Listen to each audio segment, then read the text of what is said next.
I'm going to divide this video into two parts. One is about a particular individual who I think exemplifies, personifies the sort of useful idiot that Putin has in the West, and also more broadly about MAGA, and about why I think Western leaders should stop pandering to Trump as much as they do. So this individual, Joey Mannarino, I've just taken a screenshot of what he said. Honestly, I'd never heard of him before, but it was posted on one of the Ukraine groups I'm on, and this is what he said. We should offer Russia to be fully brought into the West. Open up trade with them. Make them a part of the visa waiver program in America. Offer them NATO membership. Maybe if we stop treating them like garbage, they'll actually become our friend. Why has no one even tried this method before? This is from Joey Mannarino. And I checked out his profile, and it's full of rubbish, attacking Europeans and attacking Zelensky. Well, Zelensky is 1,000 times the man that this Joey Mannarino will ever be. It's ironic that his name is Mannarino because he's not a man, he's a card. I honestly, getting in my 40th year, I try to avoid outright hating people, but really, someone like this, I cannot respect in any way, shape, or form. I think, one of his posts was actually going on about Zelensky's suit, and his main profile picture, he looks like he's a sort of discount wannabe Clark Kent with an American flag behind him. Then he's got the patriotic stars and stripes. The irony, of course, is these MAGA nuts. Well, once upon a time, American conservatives knew what Russia was. This is the insane thing about this era that we're in the 2020s. Where American conservatives are actually pro-Putin. They're actually in favor of the Russian dictator. It's baffling. And some of it might be explained by an anti-Europeanism. There's always been that attitude among American Republicans, but this is a whole other level. I mean, part of me thinks, don't give someone like this oxygen, but he's got 74,000 followers. It's some degree of influence. And I think that just exemplifies the sheer ignorance that they come out with. Firstly, to dismantle his points, it has been tried with Russia. It has been tried. Russia was a member of the G8. Successive American presidents and British prime ministers and French presidents and German chancellors did try to placate Putin. And I say Putin because he's been in power for a quarter of a century in Russia. He's a dictator. So this has been tried. It's not like there has been no attempt to do this. And again, I'll cite this example that this idiot clearly isn't aware of. In the year 2000, the Kursk submarine tragedy, Britain and Norway offered to assist Russia. Putin callously turned that down. That's hardly treating Russia like garbage. That is offering an international act of cooperation to try and prevent a tragedy, which then happened anyway because of Putin's attitude. So what was it, 70 plus Russian sailors drowned because Putin refused the offer of assistance. Now, it's not 100% guaranteed that the British and Norwegian assistance would have prevented that tragedy, but it would have minimised the chances of it happening. I just feel so sick with people like Mannarino. I think, I wonder if they've ever been outside the United States, and if they have, has it been anything other than some sort of business seminar, or I don't even know where to go with that. I think the MAGA movement is in many ways deranged. It's so detached from reality. It's so detached from the reality in the world that it's this is what you see from it. I just find it sickening, to be quite honest. That brings me on to the point about pandering to, I don't dislike David Lammy as a foreign secretary. I think he's been right on Ukraine. I think he's right to take a hard line with Israel. But I have to say, I find it pretty uncomfortable watching those images of him palling up with Vance fishing, and now he's being investigated because he may not have had a fishing license. But the good people of the Cotswolds had to put up with Vance and his arrogant entourage, going through sleepy English villages.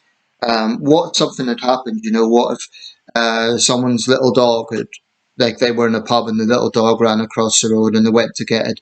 I wouldn't put it past the Secret Service to open fire. I actually think that there's actually real questions about that. Why the American vice president, given the disrespect he's shown this country, he claims that he's an Anglophile. The way he disrespected the British and French militaries not long ago, saying that they've never been in an active war for decades, is disgusting. Vance, as far as I'm concerned, is scum.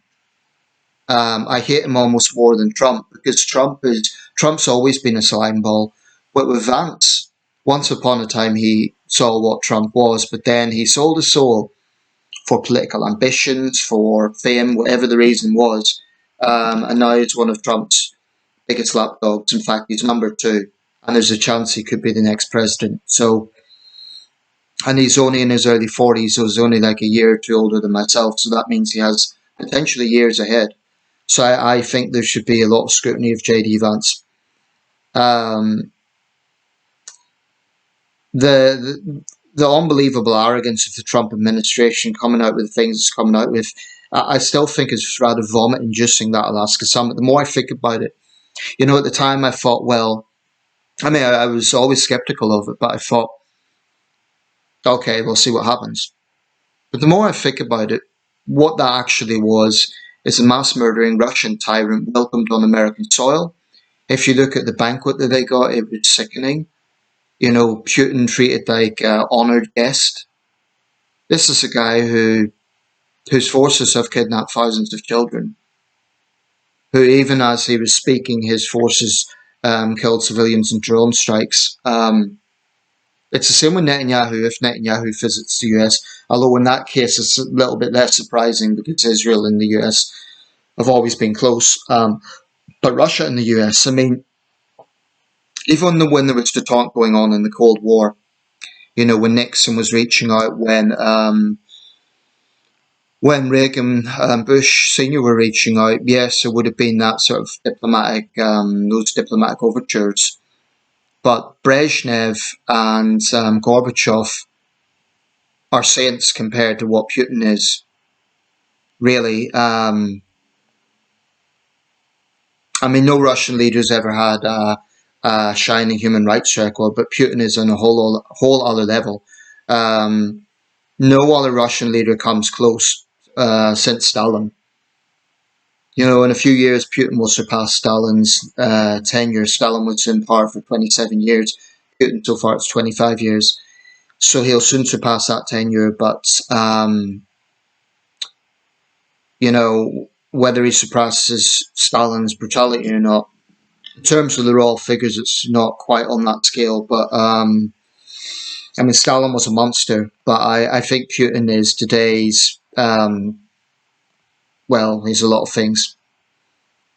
We could call him Adolf, we can call him Joseph. There's a lot of things that could be attached to Putin, and I think fairly so. I've just started watching a series on Netflix.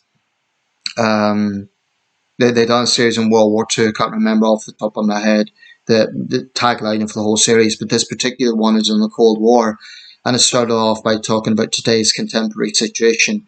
The Cold War did end in 1991, but really it started all over again. I think we're in the Second Cold War. I don't think there's any point of pretending otherwise.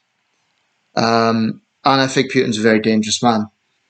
I think he's a contemptible, despicable figure, but he's also dangerous. And for Trump to show the naivety that he's showing and to defeat Putin, it's just sickening. And then, I think of Zelensky. Now, Zelensky isn't perfect. Nobody is. I know at the moment there's some There's some controversy in Ukraine regarding scandals, but this is, you could look at it as Zelensky's sort of a normal president in extraordinary circumstances. So of course there's going to be some domestic unease. During the Second World War, not everything Churchill done was popular. There were times that Churchill, I know he visited Bristol after a particularly bad air raid there, and he actually got booed by some of the crowd because he was giving that blitz spirit, and people found it rather, they didn't appreciate having lost everything. So, of course, Zelensky's going to have some dissent in Ukraine, and there will be disagreements among his generals and so on. He's not perfect, but I still think he's a hugely admirable figure. I think he's an upstanding leader, and he is far, far, far, far braver and more honourable than Donald Trump or any of his lackeys. The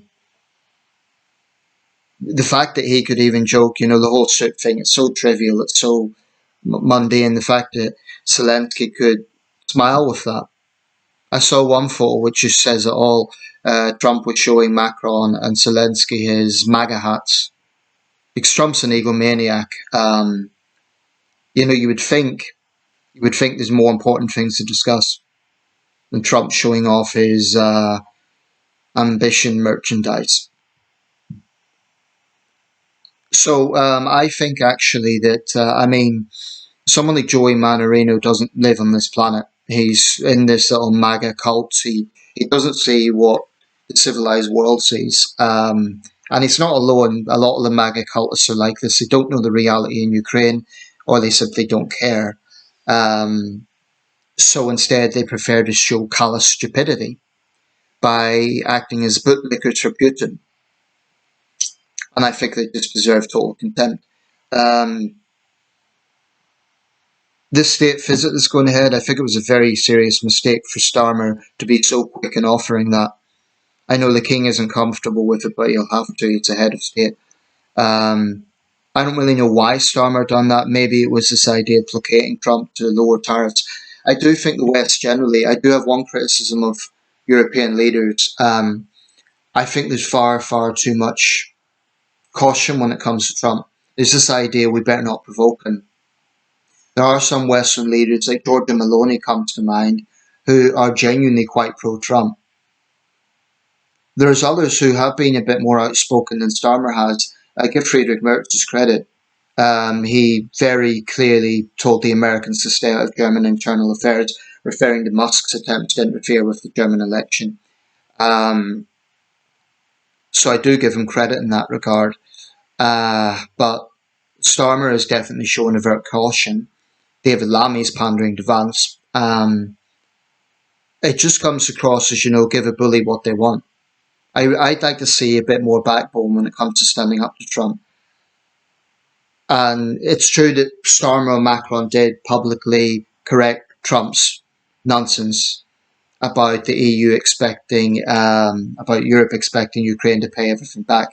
But, you still get the impression that there's a caution there.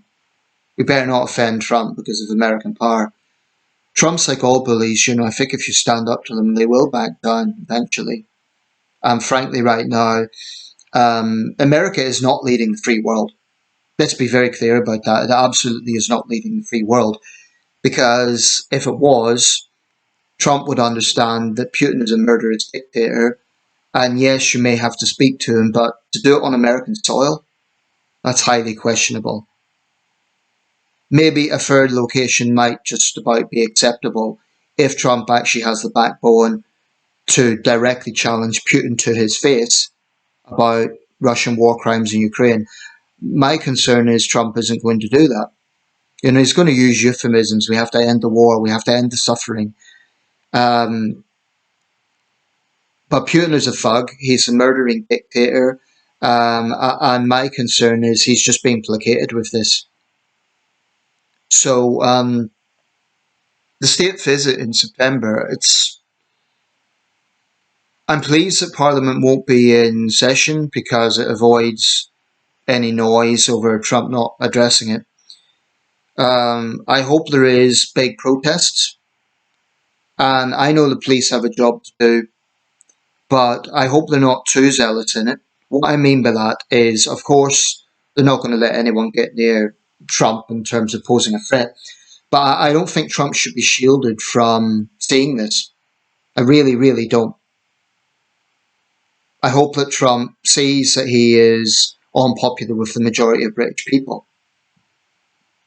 I hope the protests are so big that there's no way to shield him from it. And I think the same should happen to JD Vance and every other slimy MAGA. I really have contempt for them because I think they've betrayed American values. I think they've betrayed Western values. And they seem to be proud of their ignorance. So going back to Joey Mannarino, the stuff he was spouting out is just drenched in ignorance. The point being, the West did try to placate Putin, and look where it got us. Russia only got more aggressive, more emboldened. I mean, someone pointed out, would you suggest that ISIS and Hamas should join NATO? Because it's really the same moral equivalent. This is why as much as I get frustrated with a lot of the problems in this country, I just don't know if I could stomach living in America under Donald Trump. And I know there are some left-wing celebrities who can afford to move out. I have a lot of sympathy for ordinary Americans who loathe Trump, and they don't have that choice. It's not economically viable.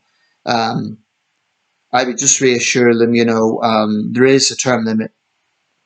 Trump has 3.5 years, and then with some luck, the Democrats will get their act together, not to make the same mistakes as before, and kick out this appalling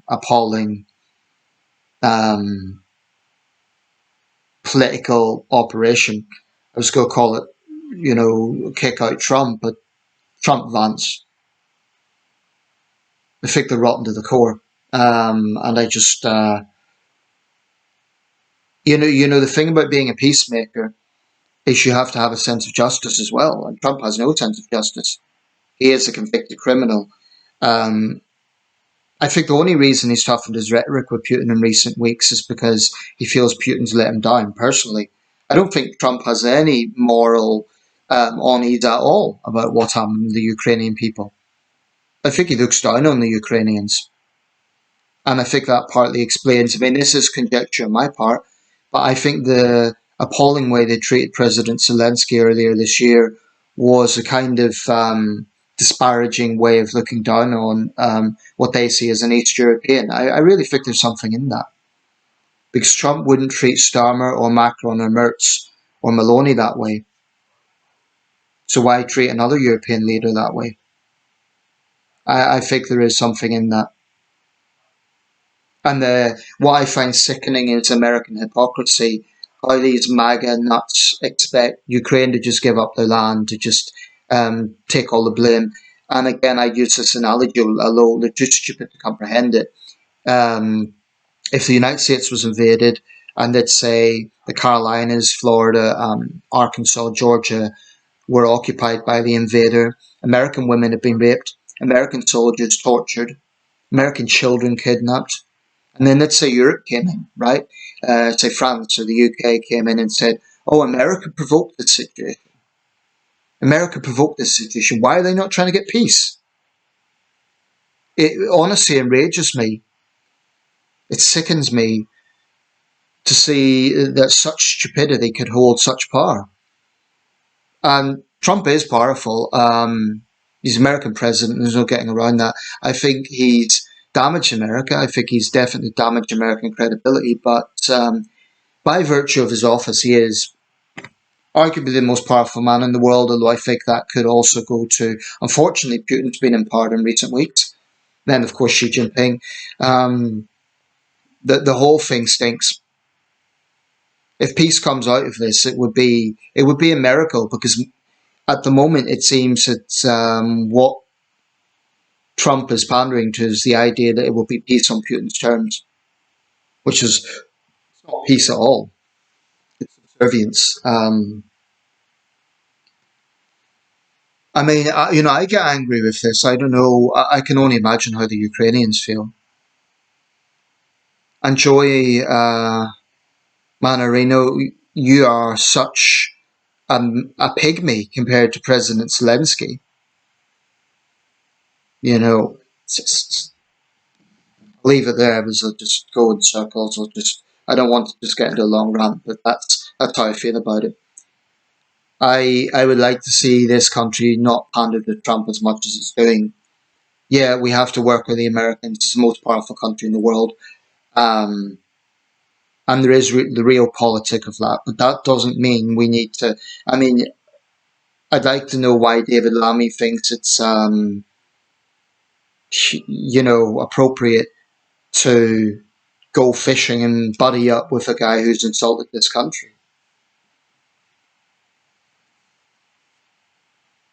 Anyway, I'll leave it there. I'm just so pleased I don't live in Trump's America.